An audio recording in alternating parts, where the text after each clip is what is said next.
Hello everyone, ये जो video है वो है 5th और 8th की बोर्ड एग्जाम के बच्चों के लिए। 20 ऑफ फरवरी से बोर्ड एग्जाम स्टार्ट हो रही है। बोर्ड एग्जाम में किन किन बातों का ध्यान रखना है, यह वीडियो इस पर आधारित है। चलिए हम स्टार्ट करते हैं। सबसे पहले मैं आपको कॉपी दिखा देता हूँ कि बोर्ड एग्जाम की कॉपी कैसे आती है और हमें कॉपी को फिल करने में किन किन बातों का ध्यान रखना है। इस प्रकार की कॉपी आपको बोर्ड एग्जाम में मिलने वाली है। इसमें सबसे ऊपर लिखा हुआ है उत्तर पुस्तिका। हम नीचे आएंगे तो यहाँ लिखा हुआ है विद्यार्थी द्वारा भरा जाए। सबसे पहले यहाँ दिया हुआ है कक्षा, इट मीन्स आपको अपनी क्लास फिल करना है। विषय, सब्जेक्ट, दिनांक, इट मीन्स डेट। विद्यार्थी का नाम, आपको अपना नाम लिखना है। पिता का नाम, फादर्स नेम आप यहाँ फिल करेंगे। समग्र आईडी आपको ऑलरेडी आपके एडमिट कार्ड में पंजीयन क्रमांक के नाम से दी गई है, तो वो आप यहाँ फिल कर देंगे। अनुक्रमांक का मतलब होता है रोल नंबर, इट मीन्स आपको रोल नंबर यहाँ फिल करना है, वो भी आपको एडमिट कार्ड से मिल जाएगा। इट मे बी पॉसिबल यदि आपका इंग्लिश मीडियम है तो ये सभी जानकारी इंग्लिश में दी जाएगी, so it's not a very big deal. हम नीचे आते हैं, यहाँ लिखा हुआ है पर्यवेक्षक का नाम, पर्यवेक्षक का हस्ताक्षर। ये आपको फिल नहीं करना है, आपकी क्लास में उस समय जो टीचर रहेंगे वो इसे फिल करेंगे। हम और नीचे आते हैं तो यहाँ लिखा हुआ है मूल्यांकनकर्ता द्वारा भरा जाए। इट मीन्स आपको यहाँ पर 1 से लेकर 26 तक के जो क्वेश्चन हैं वो दिखाई दे रहे हैं और उसमें कितने कितने नंबर के क्वेश्चन है वो यहाँ लिखा हुआ है। अब आपका जो भी चेकर कॉपी चेक करने वाला है उसमें आपको जिस क्वेश्चन में जितने नंबर आएंगे वो यहाँ फिल करेगा, मतलब इसे हमें फिल नहीं करना है। इसको देख के हमें समझ में आ रहा है कि आपको 1 से लेकर 10 तक के जो क्वेश्चन है वो 1 नंबर के हैं। इट मीन्स ये ऑब्जेक्टिव टाइप है। शुरू के जो 5 क्वेश्चन है वो चूज द करेक्ट आंसर रहेंगे। जो नेक्स्ट 5 हैं वो ऑफकोर्स रहेंगे फिल इन द ब्लैंक्स। 11 से लेकर जो आपके क्वेश्चन है 16 तक के वो 2 नंबर के हैं, मतलब 2 नंबर के 6 क्वेश्चन। उसके बाद 3 नंबर के भी 6 क्वेश्चन है और अगेन 5 नंबर के 4 क्वेश्चन आपको देखने को मिलेंगे। तो ये आपको फिल नहीं करना है, ये चेकर को ऑफ कोर्स फिल करना है। हम नीचे आते हैं। अब सबसे मेन पॉइंट ये है कि आपको बोर्ड के द्वारा ऑलरेडी हर एक आंसर के लिए स्पेस दी हुई है, लाइन दी हुई है। इट मींस हमें उस आंसर को इसी लाइन में कवर करना है। हमें किसी प्रकार की कोई भी सप्लीमेंट्री कॉपी नहीं मिलने वाली है, पेजेस अलग से नहीं मिलने वाले हैं, इस बात का ध्यान रखिएगा। तो हम स्टार्ट करते हैं। जैसे जब 1 to 5 तक के आपके क्वेश्चन है वो ऑब्जेक्टिव हैं, तो आपको दिख रहा है कि लाइन दी हुई है, आप इसी में फिल करिएगा। रिक्त स्थान की पूर्ति, यहां पर भी आपको लाइन दी हुई है तो आप इसे भी फिल कर देंगे।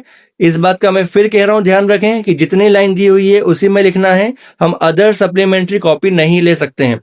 अब हम आते हैं वेरी शॉर्ट पर। अति लघु उत्तरीय 11 से लेकर 16 तक, यहां पे आपको वेरी शॉर्ट के लिए 2 लाइन दी हुई है, तो आपको अपना आंसर 2 लाइन में कवर करना है। हम यदि बात कर रहे हैं लघु उत्तरीय की, तो यहां पर आपको 17 से लेकर 22, मतलब जो 3 नंबर के क्वेश्चन है उनके लिए 1 2 3 4 लाइन्स दी हुई है और आपको एक साइड में बॉक्स भी दिखाई दे रहा है। अब इस बॉक्स का क्या काम है, ये जब चेकर के द्वारा कॉपी चेक की जाएगी तो उस समय आपको इस क्वेश्चन में जितने नंबर मिल रहे हैं वो यहाँ मेंशन कर देंगे। हम नीचे आते हैं और लास्ट देखते हैं कि आपको दीर्घ उत्तरीय, इट मींस लॉन्ग आंसर के लिए कितनी लाइन दी जा रही है। तो यदि आप इसे काउंट करेंगे 1 2 3 4 5 6 7 8 9 10, इट मींस हमें जो हमारे 5 नंबर के क्वेश्चन है उसके लिए 10 लाइन दी जा रही है और हमें अपना आंसर इसी में कवर करना है। इस बात का ध्यान रखें, जितने नंबर का क्वेश्चन है उसके अकॉर्डिंग ही लिखें। शॉर्ट आंसर को कम लाइन में लिखना है, लॉन्ग आंसर है तो आपको बड़े आंसर लिखना रहेंगे, 10 लाइंस में उसे कवर करना रहेगा। लिखते समय विशेष ध्यान रखें, नीट क्लीन राइटिंग लिखें, समय काफी रहेगा तो जितना अच्छे से लिखेंगे उतने अच्छे नंबर आपको मिलने वाले हैं। कॉपी के अलावा हमें किन किन बातों का ध्यान रखना है। पॉइंट नंबर 1, अपने आप को हेल्दी रखें, स्ट्रेस फ्री रखें, टेंशन बिल्कुल ना लें। जैसे आप एक नॉर्मल एग्जाम फेस करते हैं वैसे ही हमें बोर्ड एग्जाम फेस करना है। आई नो सेंटर बाहर आया है लेकिन it's not a very big thing. यदि आपकी प्रिपरेशन पूरी है तो आपको कोई दिक्कत नहीं होगी। इस बात का हमें ध्यान रखना पड़ेगा कि हमें इस समय में स्पेशली हेल्दी फूड, गुनगुना पानी यही हम लें, क्योंकि यदि हमें फीवर आ गया, हम बीमार हो गए तो भले हमें सब कुछ याद है लेकिन हम एग्जाम में लिख ही नहीं पाएंगे, हमारा पेपर बिगड़ जाएगा। तो अपने आप को हेल्दी रखना, स्ट्रेस फ्री रखना, टेंशन फ्री रखना, इट इज मस्ट।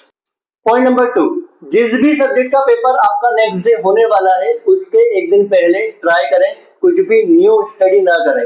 जो भी आपने पहले पढ़ा था उसकी स्पेलिंग्स, सभी मात्राएं अच्छे से रिवाइज करें, क्योंकि ऐसा देखा जाता है कि हम न्यू स्टडी में जो पुराना है उसे भूल जाते हैं और इस कारण से भी पेपर बिगड़ जाता है। तो हमें प्रॉपर्ली हर एक चीज रिवाइज कर लेना है और पेपर के एक दिन पहले न्यू कुछ भी करने को ट्राई नहीं करना है। थर्ड, आप एग्जाम हॉल में जो कंपॉक्स लेके जाने वाले हैं उसको एक दिन पहले ही प्रॉपर प्रिपेयर कर लीजिएगा।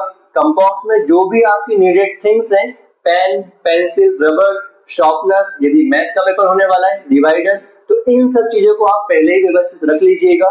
ऐसा ना हो कि जब हमारा पेपर है हम इन सब चीजों को ढूंढने में लगे हुए हैं और हम पेपर देने में लेट हो जाएं। अपने कंपॉक्स में एडमिट कार्ड रखना बिल्कुल ना भूलें, क्योंकि बिना एडमिट कार्ड के आपको एग्जाम हॉल में एंट्री नहीं मिलेगी। पॉइंट नंबर 4, आप सभी का पेपर स्टार्ट हो जाएगा 2 बजे, तो आप सभी को पहले पेपर में बिफोर 45 मिनट अपने एग्जाम सेंटर पे पहुंचना है। आप अपने पेरेंट्स के साथ एग्जाम सेंटर पे जा सकते हैं। फर्स्ट डे जल्दी जाएं ताकि आप प्रॉपर्ली अपना रोल नंबर देखकर क्लास ढूंढ पाए, बेंच ढूंढ पाए।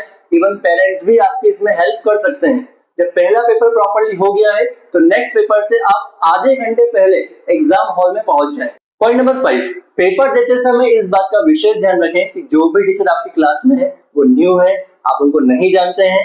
इस बात को माइंड करें, पूरा कंसंट्रेशन अपनी कॉपी अपने पेपर में रखें। पीछे मुड़ के बातें करना, कुछ पूछना, ये बिल्कुल भी अलाउड नहीं रहेगा। यदि आप ऐसा कुछ भी करते हुए पाए जाते हैं, आपको फेल किया जा सकता है, माइनस मार्किंग की जा सकती है। यदि आपको किसी भी क्वेश्चन में कोई प्रॉब्लम है तो आप रेज हैंड करके क्वेश्चन टीचर से पूछ सकते हैं। यदि टीचर उसी सब्जेक्ट से रिलेटेड है तो ऑफ कोर्स आपको क्वेश्चन समझा देंगे। यदि टीचर बहुत स्ट्रिक्ट है या उन्हें उस सब्जेक्ट का नॉलेज नहीं है तो हो सकता है कि वो आपको क्वेश्चन भी ना समझाए। आपको अपने अनुसार पूरी प्रिपरेशन रखना होगी। पॉइंट नंबर 6, कॉपी में लिखते समय इस बात का विशेष ध्यान रखें, आपको नीट, क्लीन, व्यवस्थित लिखना है। आपके पास 2.5 आवर का समय है। यदि आपका पेपर जल्दी हो जाता है तो बार बार अपनी कॉपी को चेक करें। यदि आपने कोई गलती कर दी है तो उसे एक लाइन में कट कर उसे प्रॉपर वहीं लिखने को ट्राई करें। आपकी कॉपी जितनी अच्छी होगी, व्यवस्थित होगी, उतना इजी रहेगा चेकर को चेक करना और आपको अच्छे नंबर मिलेंगे। पॉइंट नंबर 7, इस बात को ध्यान दें, यदि आपको जो क्वेश्चन पहले आ रहे हैं उनके आंसर आप पहले कर लें। जो क्वेश्चन बच जाएंगे, कोई भी क्वेश्चन को छोड़ के ना आए। ट्राई करें, भले आप अपने मन से लिखें, लेकिन हर एक क्वेश्चन को आपको अटेंड करना ही है। यदि आपने कोई क्वेश्चन अटेंड नहीं किया तो ऑफ कोर्स आपको 0 नंबर मिलने वाले हैं। बट यदि आपने ट्राई किया, थोड़ा बहुत लिखा, तो हो सकता है आपको पूरे नंबर तो नहीं बट कुछ नंबर मिल जाए और आपको एग्जाम में अच्छे नंबर आए। तो हमें हर एक क्वेश्चन अटेंड करना है, कोई भी क्वेश्चन छोड़कर नहीं आना है। एग्जाम हॉल में आप किसी भी प्रकार की कोई चिट, पेपर, बुक, कॉपी लेकर नहीं जा सकते। इस बात का ध्यान रखें। यदि एग्जाम हॉल में एग्जाम के समय आपके पास कुछ भी ऐसा पाया जाता है तो आपको फेल किया जाएगा और अब तो सरकार के द्वारा जेल का प्रावधान भी कर दिया गया है। तो इस बात का विशेष ध्यान दें, कोई भी पेपर आपके पास ना रखें।